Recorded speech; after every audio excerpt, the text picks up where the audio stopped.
Greetings Aquarius, and a warm welcome to your in-depth weekly festive forecast for week commencing the 25th of December for the Sun or the Ascendant. Christmas Day sees the Moon in the sign of Gemini, your sister air sign, and that's the 5th house for you, and that can be very affectionate, spontaneous, wonderful for the party games, particularly when the Moon goes face to face with Mercury and Mars later in the day. And it may be a requirement to join in and perhaps be a little more competitive. But the bigger picture at this time of year is often that you just want to retreat a little bit.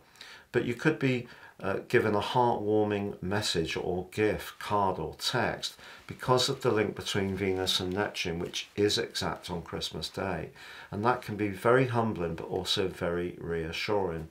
Now, at the heart of this week we have a full moon, but it's a full moon that's blessed by the bountiful energy of Jupiter.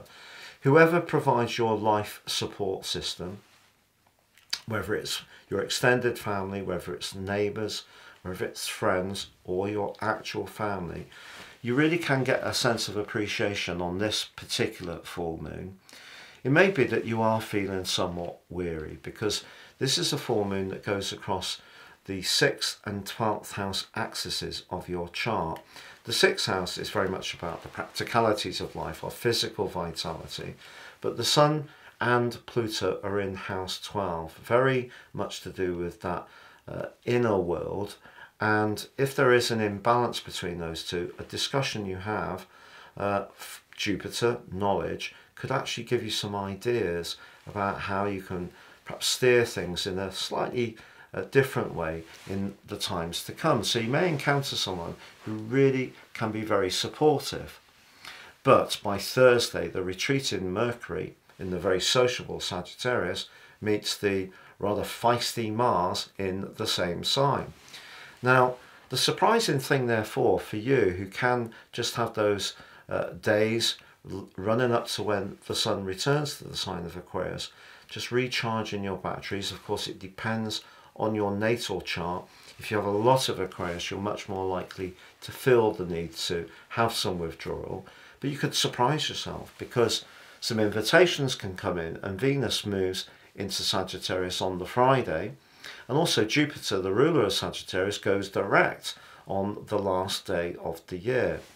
So with Jupiter in your 4th house, you could be tempted to invite some people around to your home and play host. But also just be conscious that Neptune is squaring up with Mercury and Mars, and Saturn squaring up with Venus. And they're in the part of your situation to do with everyday money. So however much you want to dive into the partying and have a very bubbly time, and why not, those planetary influences are just saying to you, just be aware, being mindful of the cost. You could also encounter some people that you find great fun to be with, but you don't quite connect. That's possible. They don't quite share your values. It may be in some long established friendships that you're suddenly disappointed by how people are being. But there is a great chance, seriously, in the second half of this week to be much more outgoing and to connect with people in a very friendly and bubbly way, and to mix and mingle and really enjoy yourself just at a time of the year when very often you can just want to have more time alone and just take some breaths. And you can still do that on the back of that full moon, but you can also have that outgoing connection as the year comes to a close. If you've yet to check out your in-depth 2024 deep dive video, please see the link beneath this video. Also, if you've yet to order your personal astrology forecast for next year based on your unique birth data, check out my special offer below, where you get 30% off plus your character analysis. No two charts are the same, but also you get your free zodiac, Indian and Chinese forecast for all 12 signs for the whole of year 2024, absolutely free of charge.